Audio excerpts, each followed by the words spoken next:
Organic pattern. The organic street pattern is the most natural layout you'll find in a city. It's not planned in advance. It grows over time as people build paths and roads. Streets often curve and twist, following the land's shape, rivers, or old footpaths. This pattern is common in historic towns like Venice in Italy or Fez in Morocco, where streets feel like a maze. The charm is in its surprises, small alleys, hidden squares, and cozy corners.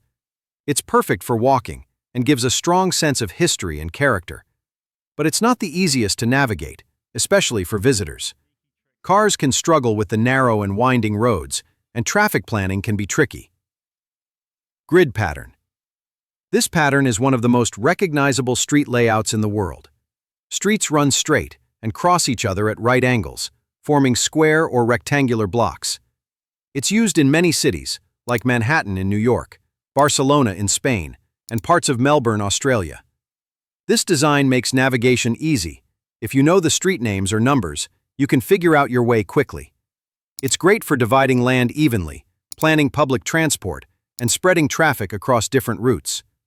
The grid also makes walking and cycling convenient, because there are many direct paths.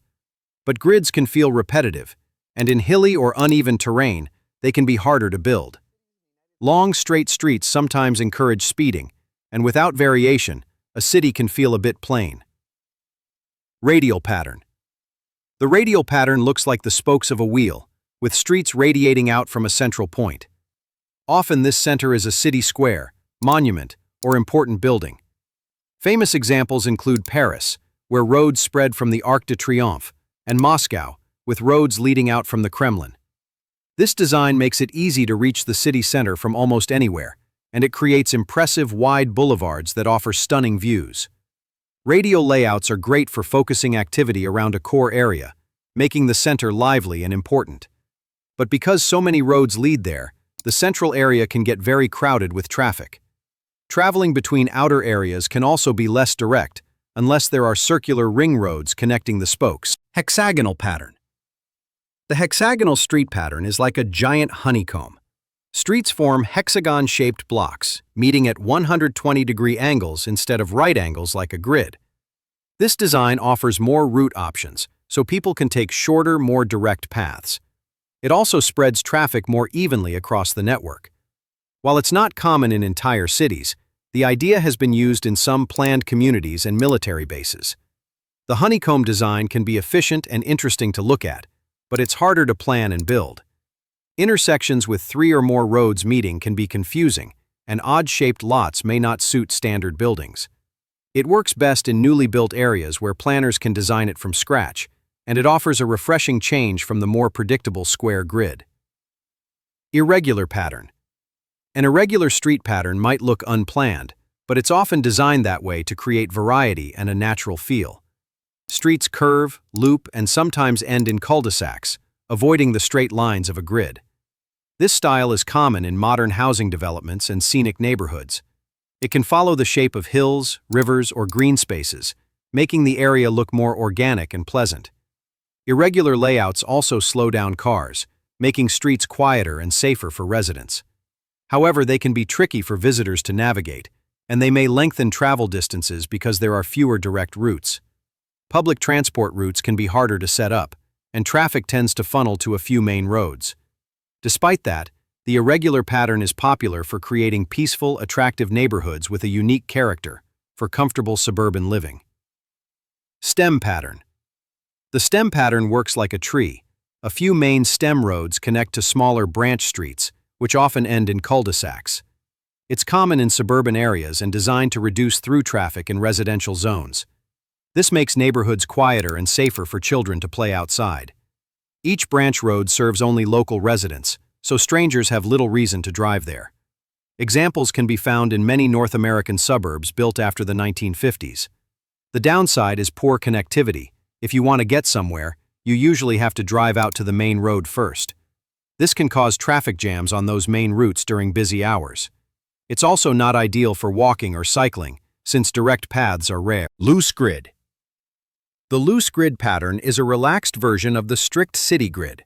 Streets still follow a grid-like arrangement, but they may be irregularly spaced, slightly curved, or interrupted by parks and green spaces. This design keeps some of the navigation benefits of a grid. It's still fairly easy to get around, while avoiding the monotony of perfectly square blocks. Loose grids are found in many modern planned communities and older neighborhoods that adapted a grid to fit natural land features. They allow better traffic flow than a stem or suburban pattern, while still slowing down cars in residential areas. The main advantage is balance. You get multiple route options without the harsh uniformity of a strict grid. Suburban pattern. The suburban street pattern, often nicknamed loops and lollipops, features curving roads, loops and cul-de-sacs branching from a few main roads.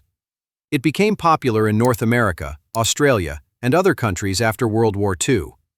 This layout creates quiet, low-traffic neighborhoods where children can play safely, and it often includes landscaping, open spaces, and parks. The curvy roads also slow down traffic, adding to safety and a pleasant atmosphere. But the trade-off is convenience. Walking or cycling can be less practical, as routes are often longer and indirect. Public transport works less efficiently here, and most residents rely heavily on cars. During rush hour, the few main roads serving the neighborhood can get congested. Superblock pattern. The superblock pattern combines several smaller city blocks into one large block, surrounded by major roads. Inside the superblock, through traffic is limited or banned, creating space for pedestrians, bikes, parks, and community areas. Barcelona's superrellies are a famous example, where traffic is redirected to the edges and the center is reclaimed for public use. This approach reduces noise, air pollution, and accidents, while giving residents more green space. It can make neighborhoods healthier and more enjoyable to live in. The main challenge is that the perimeter roads can become crowded, since fewer streets are available for through traffic. Public services and deliveries also need careful planning to work smoothly inside. Linear city. The linear city is built along a single main line, usually a transport route like a railway or highway. Instead of having a central downtown, homes, shops, and workplaces stretch out evenly along this line. The concept was introduced in the late 1800s by Spanish planner Arturo Soria y Mata and has inspired modern projects like The Line in Saudi Arabia. The main advantage is easy access to transport. Almost everyone lives near the main corridor. It can also reduce congestion at a single city center and allow for plenty of green space on either side. However, travel can be inconvenient if you need to go sideways across the line, or if the route becomes blocked. Long travel distances along the line can also be a challenge.